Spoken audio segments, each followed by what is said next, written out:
Hi, I'm PJ, welcome to Bearworks. I'm going to be doing a lot of stuff on this channel, random stuff. So everything from working on cars, tractors, lawnmowers, to doing work in the house, new bathrooms, all that kind of thing. So this isn't about me being a master of any of these trades, because trust me, I am absolutely not. It's just about the fact that some of this stuff you can do yourself. And more importantly, this is me having a lot of jobs to do, and if I create videos around it, then it might motivate me to get them done. Going to kick all that off. Got a Landrover Discovery 4, and I need to get rear discs and pads sorted on that. So that's what I'm going to do this morning. Do a quick video on how I do that, and see how it goes. It could go really, really badly. And this is not a tutorial, it's definitely not a tutorial, and it is not about why you should do it yourself. There are plenty of scenarios where I would pay somebody else to do this, but I have got time today, so I'm going to do it myself. But I've paid people in the past, and I will pay people in the future to do this and get it done at a garage. But as I say, I've got the time today, so I'm going to crack on and get it done myself. So there she is. We've locked and lowered the suspension, and we've got shocks, don't know if you can see that, let's go in. Shocks behind the front wheels. So we'll get the nuts broken, get it raised up onto the axle stands, wheels off, and get it disassembled.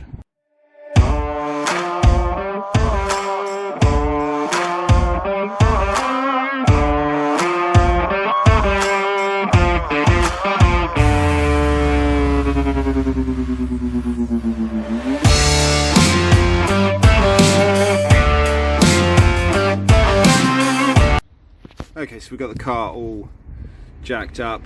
It's on an axle stand. Got the wheel off. Locking the suspension out really stops any damage to this airbag, because if you don't lock it out, that'll just keep stretching up and up and up. So there's buttons inside the car that you do that with. It's just worth remembering, if it'll focus, you need a 17mm spanner on here when you're undoing this, otherwise this will slip round.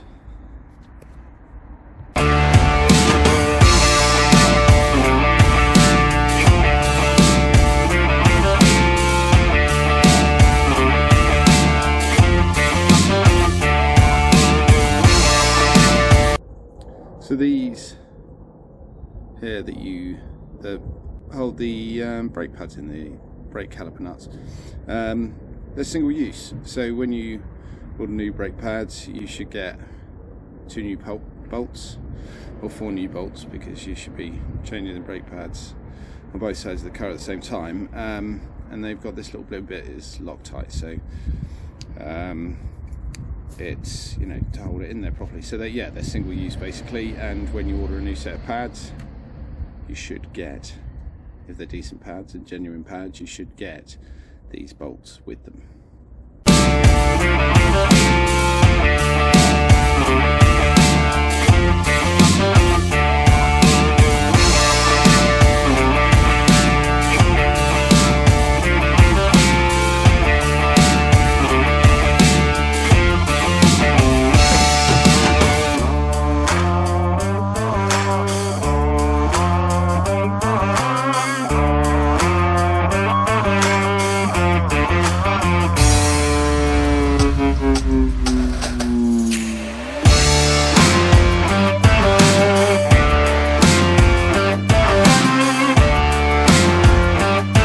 The discs and the calipers are off on this side. The bearings all good, the well, serviceable, and the shoes and everything look fine, but it needs a good clean up before putting the new discs on and the new brake pads on. So obviously this is the old one, that's the new one. This one, thickness wise, is 21 millimeters. And this one now, You can't see it perfectly because there's a lip on the front and the back, as there should be, but that's down to about 16.5, and minimum's really 17. So again, just push this a bit too far, and you can see the lip on the front of it right in there has been worn down, and that's because the pads got far too worn out. So that's the new brake disc on. Now we've just got to build the calipers back up. The clips, we've got to reset before we put the pads in. We've got a special tool for that, so I'll show you that in a second. But let's get the clips for the pads in first. So I thought it was worth having a look at the new and old pad. That's the old one. Obviously went far too far with that one. And that's the new one. Really chunky and thick.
Just tightening the wheel nuts up on that. Put the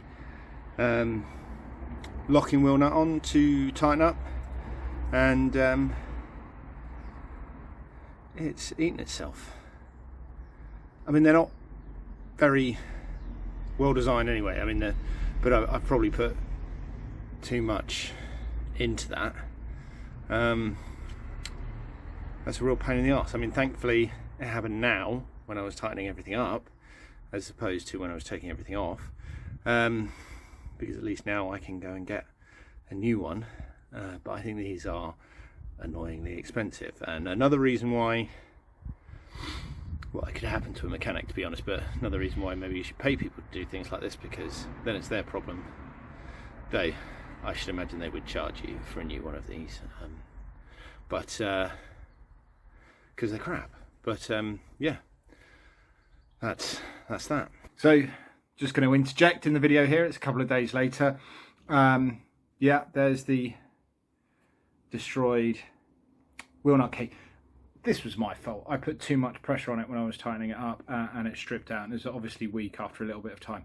Now, I've phoned the local Landrover dealer. They told me it was going to be an 8-week wait for one of these, and that I could come down and have the locking wheel nuts removed, and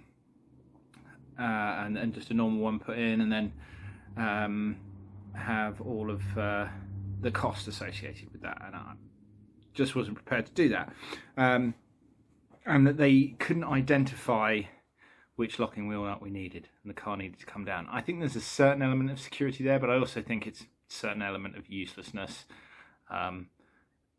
and it irritated me. So anyway, on every key there is a little code. I don't know if you can see it on this one. This is Land Rover and Range Rover keys, and it's got a little. This one's got a little P on it. I don't know how easy it is to see. I'll focus on that. So I went online, did a little bit of research, and I got a new one. Now this cost me £8.49. I got it from JGS 4x4, which I'd never been on that website before, and I discovered it, and it is absolutely awesome. They have got everything you can want for Land Rovers, Range Rovers, Defenders, all sorts of stuff, from suspension conversion kits to service kits to all the kind of stuff that you could want. And I will link them below this video because they are a really good outfit. But anyway, I shall carry on back when I was doing the brakes.